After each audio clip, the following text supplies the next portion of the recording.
ಗುರುಭ್ಯೋ ನಮಃ. ನಿತ್ಯ ಭಕ್ತಿ ಕಾರ್ಯಕ್ರಮಕ್ಕೆ ಸುಸ್ವಾಗತವನ್ನು ಕೋರುತ್ತಾ, ಪ್ರತಿಯೊಬ್ಬರಿಗೂ ಈ ಒಂದು ಸಮಾಜದಲ್ಲಿ ಜೀವಿಸ್ತಾ ಇರತಕ್ಕಂಥ ಸಮಯದಲ್ಲಿ ದೃಷ್ಟಿ ಆಗುತ್ತೆ. ಹಾಗೆಯೇ ಏನೋ ಮಾಟಮಂತ್ರ ಆಗಿರುತ್ತೆ, ಕೋಪತಾಪಗಳು ಜಾಸ್ತಿ ಆಗಿರುತ್ತೆ, ಕೆಲಸ ಕಾರ್ಯಗಳಲ್ಲಿ ನಿಧಾನ ಆಗ್ತಾ ಇರುತ್ತೆ. ನಾವು ಏನೇ ಮಾಡೋಕ್ಕೆ ಹೋದರೂ ಕೂಡ ನಮ್ಗೆ ಯಾವುದೋ ಒಂದು ಅಗೋಚರವಾದ ಶಕ್ತಿ ನಮ್ಗೆ ಅಡ್ಡ ಬರ್ತಾ ಇರುತ್ತೆ. ಅದು ನಾವು ಜಾತಕದ ರೀತಿ ನೋಡೋಕೆ ಹೋದಾಗ ಗ್ರಹಗತಿಗಳು ಇರ್ಬೋದು, ಕೆಲವು ಸರಿ ಗುರುಬಲ ಇರುತ್ತೆ, ಗ್ರಹಗತಿಗಳು ಚೆನ್ನಾಗಿರುತ್ತೆ, ಆದರೂ ಕೂಡ ಆಲಸ್ಯ ಇರುತ್ತೆ, ನಿರಾಸಕ್ತಿ ಇರುತ್ತೆ.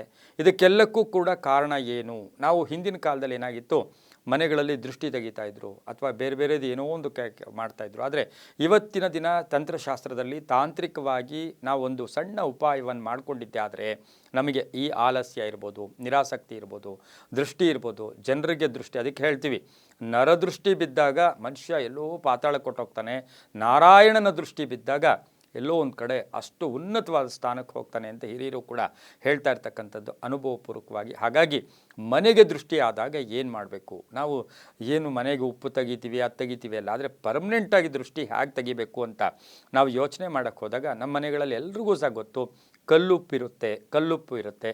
ಇತ್ತೀಚಿನ ದಿನಗಳಲ್ಲಿ ನಾವು ಸಾಸಿವೆ ಅಂತ ಕೇಳಿದ್ವಿ, ಅದರಲ್ಲಿ ಒಂದು ವಿಶೇಷ ಇದೆ, ಬಿಳಿಯ ಸಾಸಿವೆ.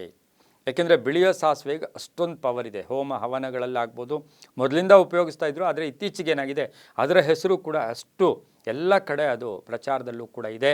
ನಾವು ಕಲ್ಲುಪ್ಪು ಮತ್ತು ಬಿಳಿಯ ಸಾಸಿವೆಯನ್ನು ತಗೊಳ್ತೀವಿ. ಕಲ್ಲುಪ್ಪು ಮತ್ತು ಬಿಳಿಯ ಸಾಸಿವೆ ಇದಕ್ಕೆ ಈ ದೃಷ್ಟಿಗೆ ಭಾಳಷ್ಟು ಪರಿಹಾರ ಮಾಡ್ತಕ್ಕಂಥದ್ದು ಕೂಡ ಇರುತ್ತೆ. ಇದಕ್ಕೆ ಯಾವುದೇ ವಾರ ಇಲ್ಲ, ತಿಥಿ ಇಲ್ಲ, ನಕ್ಷತ್ರ ಇಲ್ಲ, ಏನೂ ಇಲ್ಲ.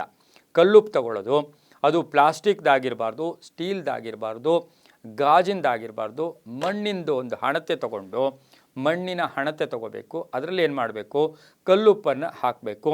ಅದು ಸಂಧ್ಯಾ ಕಾಲದಲ್ಲಿ ಮಾಡ್ಬೋದು, ಇಲ್ಲ ಬೆಳಗಿನ ಜಾವ ಮಾಡ್ಬೋದು.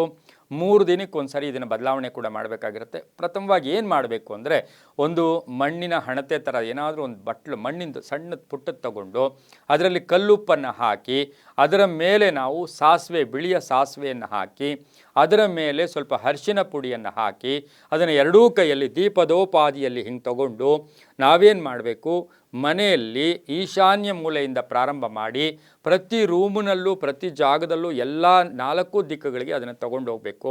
ತಗೊಂಡೋಗಿ ಏನು ಹೇಳಬೇಕು, ಈ ಮನೆಯಲ್ಲಿರೋ ಕೆಟ್ಟ ದೃಷ್ಟಿ, ಈ ಮನೆಯಲ್ಲಿರ್ತಕ್ಕಂಥ ಯಾರಾದರೂ ಮಾಟ ಮಂತ್ರ ಏನಾದರೂ ಮಾಡಿದರೆ, ಇದಕ್ಕೆ ತಿಥಿ ವಾರ ನಕ್ಷತ್ರ ಏನೂ ಬೇಕಾಗಿಲ್ಲ.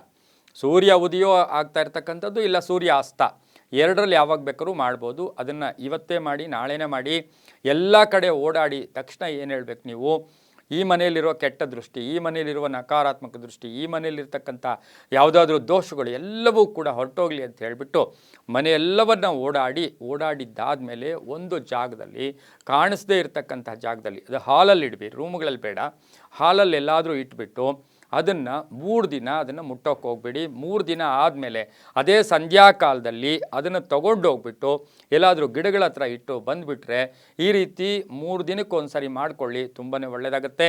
ಸರ್ವೇ ಜನ ಸುಖಿನೋ ಭವಂತು, ಸಮಸ್ತ ಸನ್ಮಂಗಳಾನಿ ಭವಂತು.